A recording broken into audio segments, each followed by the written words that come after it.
Assalamualaikum warahmatullahi wabarakatuh.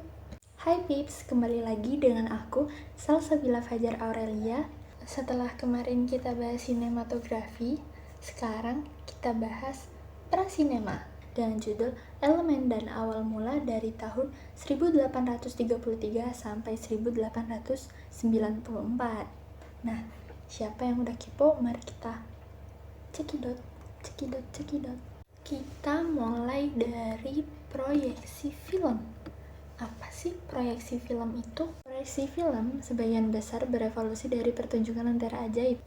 Lentera Ajaib sendiri, atau biasa disebut dengan Lanterna Magica, adalah sebuah jenis awal dari proyektor gambar yang dikembangkan pada abad ke-17.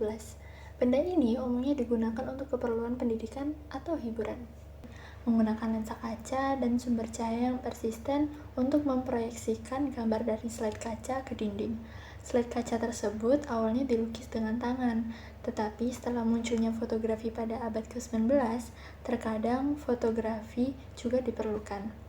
Penemuan alat fotografi praktis mengawal dunia sinema sekitar 50 tahun.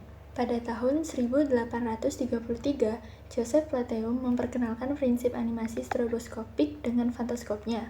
6 tahun kemudian, Louis Daguerre memperkenalkan keberhasilan sistem fotografi pertama. Pada awalnya, bahan kimia tidak cukup peka cahaya untuk menangkap subjek bergerak dengan benar. Plateau menyarankan metode awal untuk menganimasikan foto stereoskopik pada tahun 1849 dengan teknik gerak henti atau biasa disebut dengan stop motion.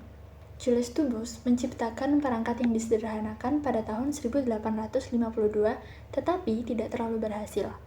Keberhasilan awal dalam fotografi instan di akhir tahun 1850-an menginspirasi harapan baru untuk mengembangkan sistem fotografi animasi atau biasa disebut dengan stereo. Tetapi dalam 2 dekade berikutnya, beberapa upaya percobaan menggunakan teknik stop motion lagi.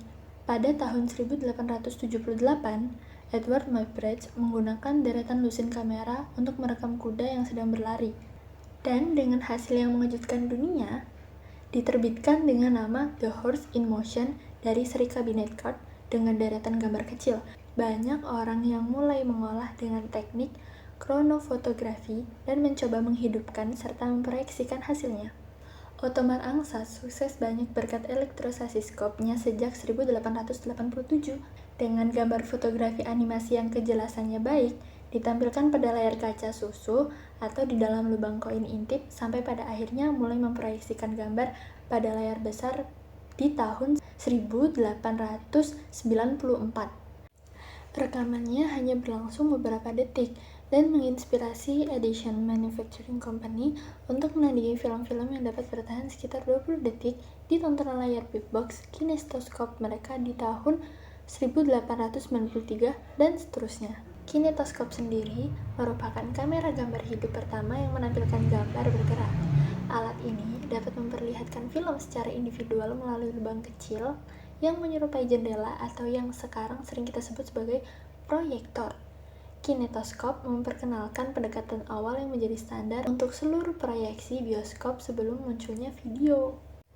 Itu aja dari aku juga belum tahu banyak tentang sinema, jadi kita belajar bareng-bareng.